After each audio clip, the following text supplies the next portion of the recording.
It's definitely lighter out there. I think the visibility might be good enough to fly shortly.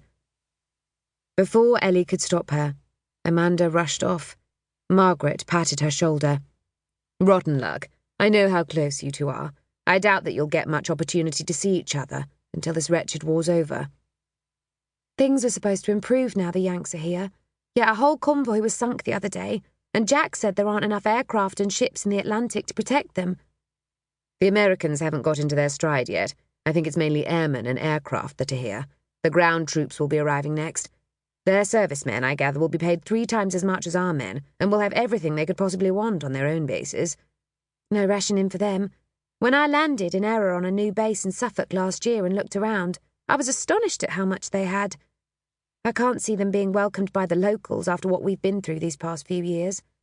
Unfortunately, we can't do this alone. Even with the Commonwealth countries pitching in, we just don't have the resources that the Americans do. I'm certain that we'll win the war now they're fighting alongside us. Ellie changed the subject. Is she right about the weather? No, it'll be dark before it lifts. Why don't we organise an impromptu leaving party for Amanda? I'm not sure that she'll appreciate it, but as no one will be going anywhere today, it's the perfect time. The 2 local women who ran the canteen were delighted to help. I've got a tray of cracked eggs that need using up, lovey, so I'll make a nice big sponge and I'll boil the rest for sandwiches. I think there's some bunting somewhere out the back, and we'll put that up as well. Thank you, Mary. That will be wonderful. Can you be ready by 3 o'clock?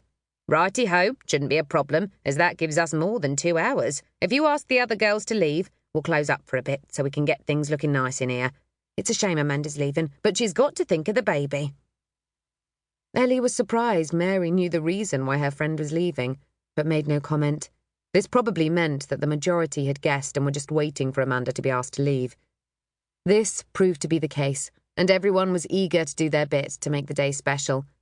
Ellie had managed to purchase a pretty card the last time she'd gone into Southampton, and this was in her locker, along with a matinee coat knitted by her stepmother, Mabel. She'd shared the news with her stepmother when Amanda had told her, and the little jacket had arrived soon afterwards. She went to the mess where the remainder of the flyers were sitting about knitting, sewing, playing bridge, or standing on their heads. Well, only one of them was doing that. Jackie insisted it was good for her brain, as it sent all the blood rushing to it.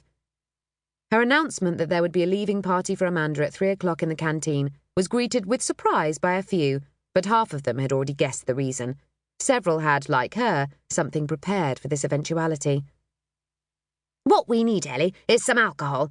I know it's tipping it down, but I think a bicycle ride to the nearest hostelry is called for, one of them said as she stood up. Anyone coming with me? Can we borrow your bike? You can, of course, Joan. Shall we have a whip round to pay for whatever you can buy? With almost £5 collected, Joan and another volunteer braved the elements to go in search of something more interesting to drink than tea. Jack Reynolds! Just the man I wanted to see! Nigel, Amanda's husband, yelled from the other side of the mess at the White Waltham ferry pool. Good to see you. Bloody awful weather. Are you grounded? Afraid so, old chap. Amanda's stuck at Hamble, so won't be home tonight. She'll stay at the cottage with your wife. Like a fool, I gave her my door key, so can't get into my house. Can I bunk down at your billet? There's usually an empty bed at the pub. Has Frankie announced that there's going to be no deliveries done today? Jack hoped this was correct. Not the foggiest, but spoke to the Met girl and she said it's set for the next 24 hours. Visibility is going to get worse as it gets dark. February's always a shocking month. How are you liking delivering the big boys? Didn't you do the conversion course for Class 5 last month? I certainly did. Like you, I prefer to fly a Spit or a Hurry, but we do what we're told. I heard on the grapevine that some of the girls are going to convert this year. Can't see how they can fly something so cumbersome. They can be absolute buggers in a crosswind. Ellie's not said anything about it, but then we've hardly seen each other recently. I'm trying to persuade her to ask for a transfer here, as it would make life so much easier for both of us. Have you asked Frankie if he'd be happy to have another woman on his books? We've only got 3 and they're massively outnumbered. I wouldn't want Amanda based here, as there are too many predatory chaps on the lookout for a pretty girl for my liking. I did speak to him, and he'd be delighted to have her. She's a better pilot than many of the guys and certainly has more hours in her logbook. Then I wish you luck. Maybe if you found the perfect house first, then she'd be hard-pressed to refuse.